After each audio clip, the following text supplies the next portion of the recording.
Jesus makes it very clear that money is a master and it will seek to gain control of your life. It will lure you by offering great benefits, but then it will hide from you its increasing demands. And money is a marvelous servant, but it is a terrible master. Welcome to Open the Bible with Pastor Colin Smith. I'm David Pick, and glad you could join us again today. And Colin, that's a powerful and evocative statement right there. Money is a wonderful servant, but a terrible master. Yes, so all of us have a relationship with money, and the question is, who's going to be the boss? Is money going to be a master over me? Am I going to be its servant, or am I going to be a master over money? Is it going to be in the position of the servant? These are really, really important questions. And the book of Proverbs has a great deal to say to us about our relationship with money. I mean, let me ask you this question. Do you know the harm that money can bring to you? Because Proverbs is very specific about the harm that money can bring to you. You've got to know what that is so that you can be on your guard against it. And then the other thing that is very clear in the book of Proverbs is that everything that we have and everything that we enjoy is a good gift that comes from the hand of God, that He has actually trusted to us everything that we enjoy, and therefore we are stewards of what belongs to Him.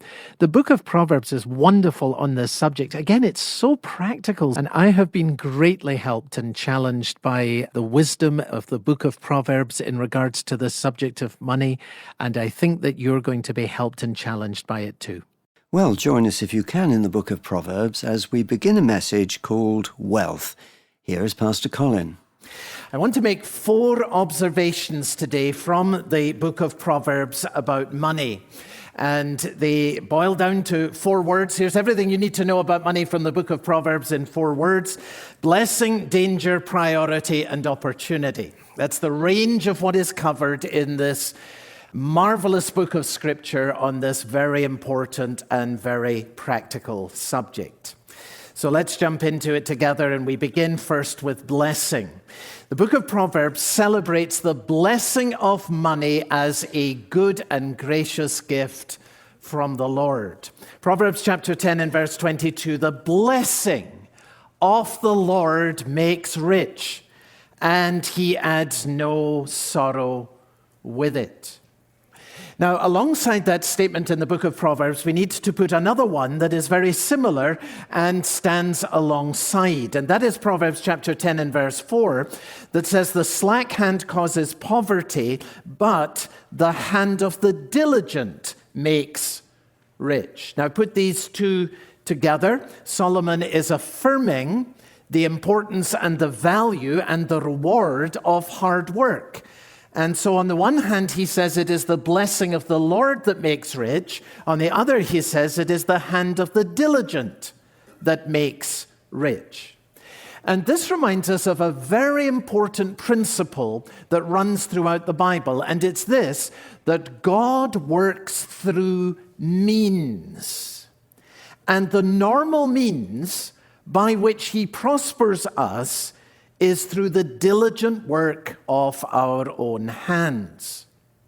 But while our own hard work may be the means by which blessing has come, Proverbs is reminding us that God is the source of that blessing that comes through the work of our hands. The blessing of the Lord makes rich. And you find this, how God works through means all over the Bible. For example, Psalm 127.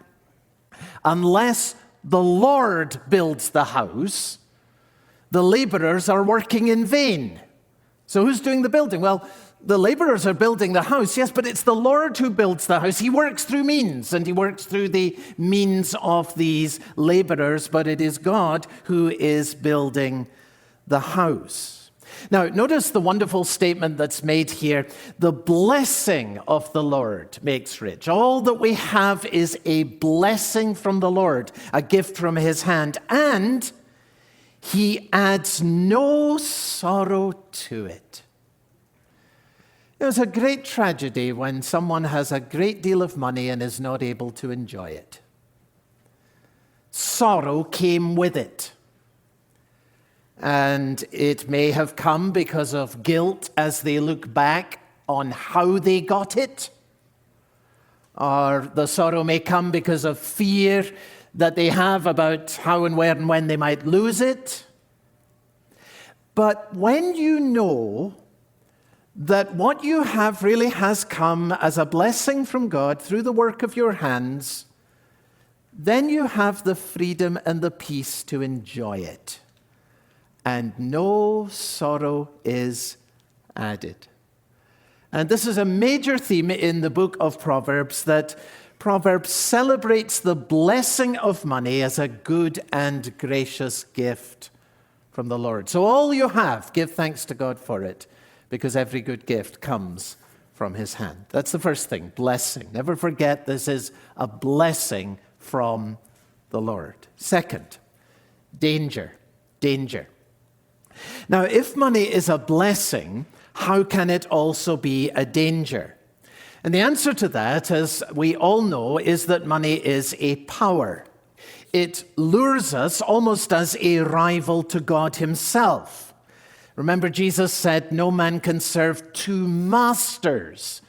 You cannot serve God and money. In other words, Jesus makes it very clear that money is a master, and it will seek to gain control of your life.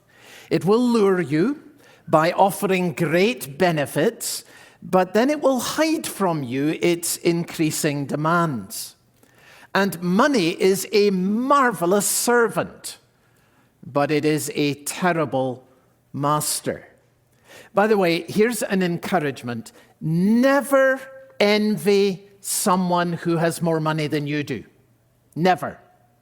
Never envy someone who has more money than you do. Here's why. Because that person has more responsibilities than you do in this regard. That person has more temptations than you do in this regard. And that person has more to account for to God for than you do in this regard. So never envy someone who has more money than you do, because Jesus said, everyone to whom much was given, of him much will be required. There's a lot that is required with all that we are given and trusted from the hand of the Lord. And that is why Proverbs said, better a little with the fear of the Lord than great treasure and trouble with it.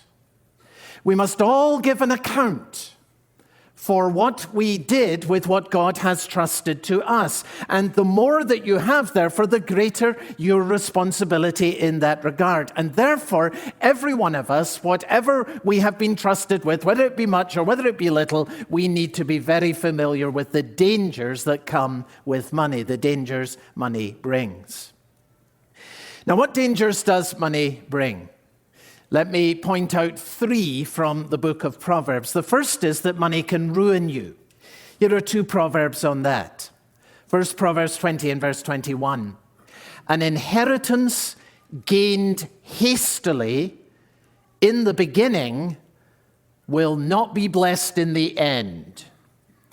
Or chapter 13 and verse 11, similar. Wealth gained hastily will dwindle, but whoever gathers little by little will increase it.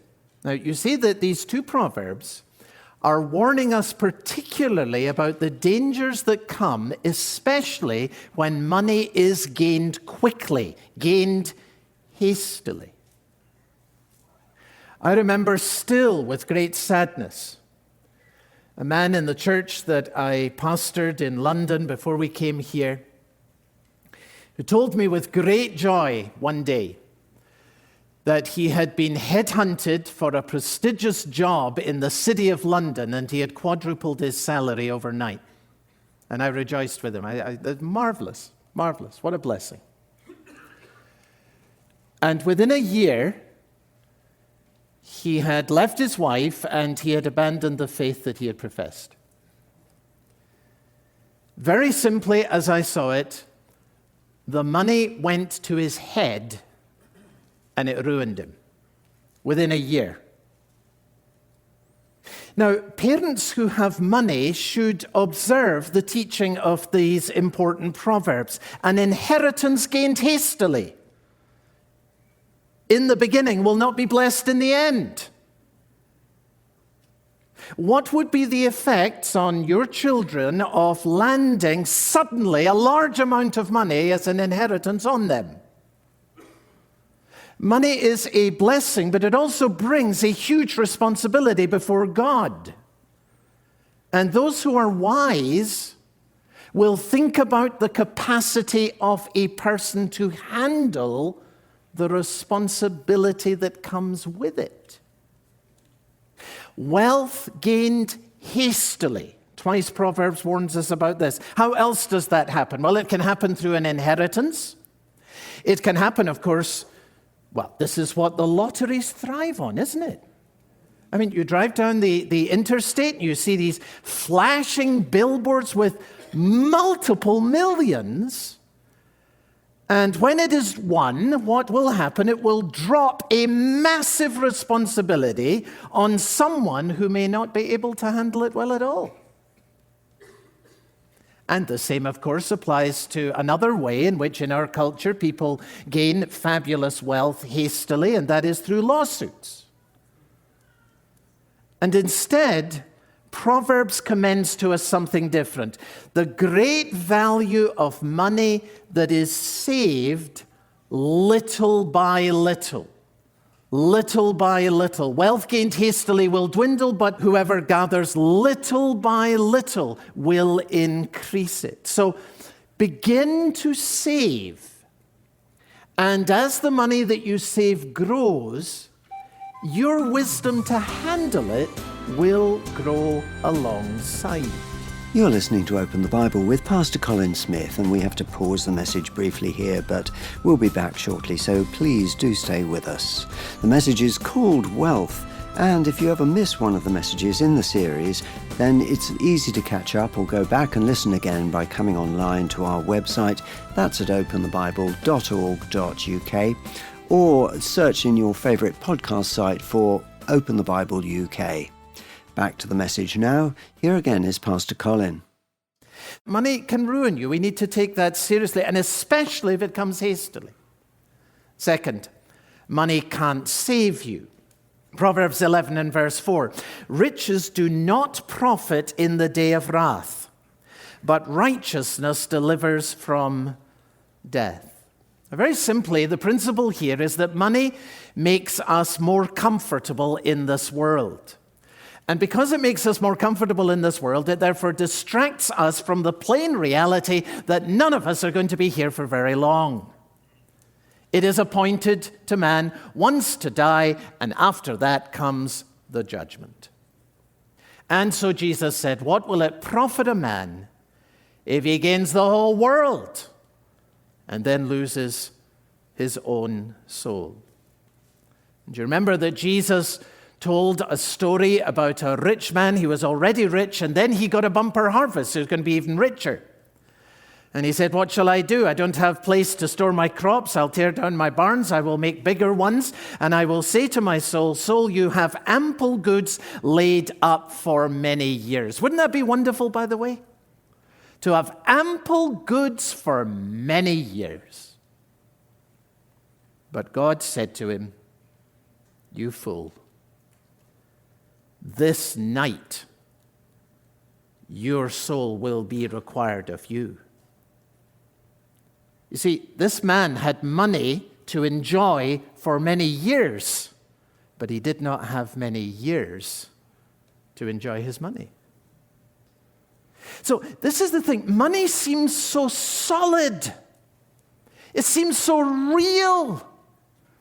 In a folder with your investment reports, this is real. And eternity? Oh, the pastor talks about that, and it seems so vague, and it seems so distant. But actually, the reality is exactly the opposite way around. So Proverbs says, chapter 23, verses 4 and 5, do not toil to acquire wealth. Don't make that your goal in life. Be discerning enough to desist. When your eyes light on it, that's, in other words, when that's the thing that you go after, it is gone. For suddenly it sprouts wings, flying like an eagle toward heaven. So Proverbs is saying to us, remember this, it's actually money that is fleeting. That's the thing that is passing away. Because one of these two things is absolutely certain. Either you will be taken from your money or your money will be taken from you. So setting your heart on making money is simply the wrong goal. The only things that are solid and real and lasting in this world are the things that are unseen. So set your heart on things above where Jesus Christ is seated. Because riches do not profit in the day of wrath. But righteousness, that's what delivers from death. So going after righteousness, that is far wiser than going after riches. So we're on the dangers. Money is a great blessing, a gift from the Lord, but it brings with it certain inherent dangers. The danger that it can ruin you, especially if it comes quickly, the reality that it cannot save you. And then here's the third thing, that money has this inherent danger that it will tempt you. It will tempt you.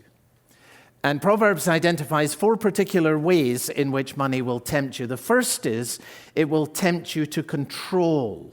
This feeling that if you have money, you can use it as a means of control. Look at Proverbs 11 and verse 26.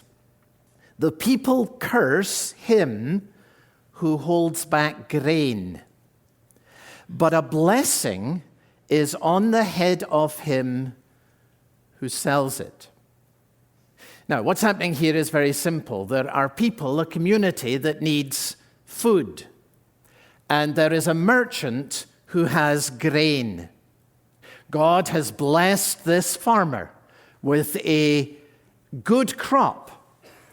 But instead of bringing it to the market, he holds it back, and the reason that he holds it back is in order to drive up the price. And the people can't make him sell, of course. There's no law that can compel a man to sell what he owns. And so the people are helpless to get this grain that is there onto the market so that they can be fed. And because the man's motive is pure selfishness, he's holding it back to drive up the price. The people curse him. They curse him. But a blessing is on the head of him who sells it. So here's another farmer, and he also has a bumper crop. And he says to himself, you know, if I held this back off the market, I could get more in the longer run for it, but there's a community that really needs grain right now, and so I will sell it. He figures that into his calculation. Charles Bridges makes this comment, to him that subordinates his own interest to the public good, blessings will be upon his head. And remember, the cursing came from the people who cursed the one who withheld. But here the blessing is a blessing that comes from God himself. A blessing will be on the head of him who sells it. Now you see what this is saying, and it's very important and practical. To only consider your own bottom line and not to give weight for the needs and the good of others, that is to be cursed. But to subordinate your own interests, to consider also the good of others, that will be blessed. Or as our Lord Jesus put it in the Sermon on the Mount, you do to others as you would have them do to you. And that's the first temptation. It's in regards to control. The second, of course, is the temptation to cheat. Proverbs 20 and verse 23, unequal weights are an abomination to the Lord, and false scales are not good. Now, here we're in the marketplace, and a customer comes and wants to buy, let's say, 10 pounds of grain. And so the merchant pours this grain into a bucket that's on one side of the scales, and on the other side of the scales, he places a weight. And on the weight, there's a marking that says 10 pounds. But it's not 10 pounds, it's actually 8 pounds. And so when the scales balance, the customer gets short-changed. And Proverbs says that unequal weights, that's what's being described here, they are an abomination, strong word, to the Lord. Now, of course, there are so many ways in which we are under pressure in this regard in business today. You know what's hidden in the small print, the added costs that are not mentioned in the sale, and so forth and so on. Money will tempt you to cheat. And this would be a very good conversation for us in the life groups this week about the particular ways in which that pressure is experienced in our working lives. It comes with the pressure that is upon us in business. And then thirdly, money may tempt you to credit yourself. A rich man is wise in his own eyes, but a poor man who has understanding will find him out. Now, notice that Proverbs suggests that being wise in your own eyes is a temptation that particularly comes to who? Answer, to a rich man. This is a temptation that comes with any success. With any kind of success, the natural temptation that comes in its wake is that you credit that success to yourself. And so you become overconfident. And so you lose the ability to listen meaningfully to others. I know, I can do it. I've proved it. And so the Lord says when God's people come into the promised land, beware, because there they're going to prosper. Beware when you do, lest you say in your heart, my power and the might of my hand have gotten me this wealth. You shall remember that the Lord your God, for it is He who gives you the power to get the wealth. You've been listening to Open the Bible with Pastor Colin Smith and a message called Wealth, part of our series Wisdom for Life based on the book of Proverbs. We've seen the blessing and dangers of money, and next time we'll look at the priority and opportunity that it presents. So I hope you'll join us for that. If you ever miss one of the messages in the series, you can catch up or go back and listen again by coming online to our website, openthebible.org.uk. And you can also find us on all the main podcast sites. Search for Open the Bible UK. Open the Bible is supported by our listeners. We're able to bring you Pastor Colin's teaching on the radio, internet and podcasts as a result of the generosity of listeners like you. So if you already give to support our work, thank you so much. We do appreciate it. This month, when you begin to support Open the Bible for the first time, we'd love to say thank you by sending you a copy of Pastor Colin's brand new book, Grow in Faith. This devotional book is not yet available in the UK, so our offer is very exclusive. Colin, who is this book for? Well, it's for everyone who wants to grow in their faith, and hopefully that's every Christian believer. You know, the disciples at one point said to Jesus, "Lord, increase our faith." And they'd been following Jesus for some time when they said it. They'd left everything in order to follow him. But they came to a place at one point where they realized, we're going to need to grow in faith. And I think every Christian comes to a place like that. You know, I've been trusting Jesus for some time, but now I'm facing circumstances where I'm really going to have to trust him. Lord, increase my faith. So this 30-day devotional book is designed to help and encourage growing in faith. I have loved working on this, and I'm very excited about the opportunity of sharing it with you.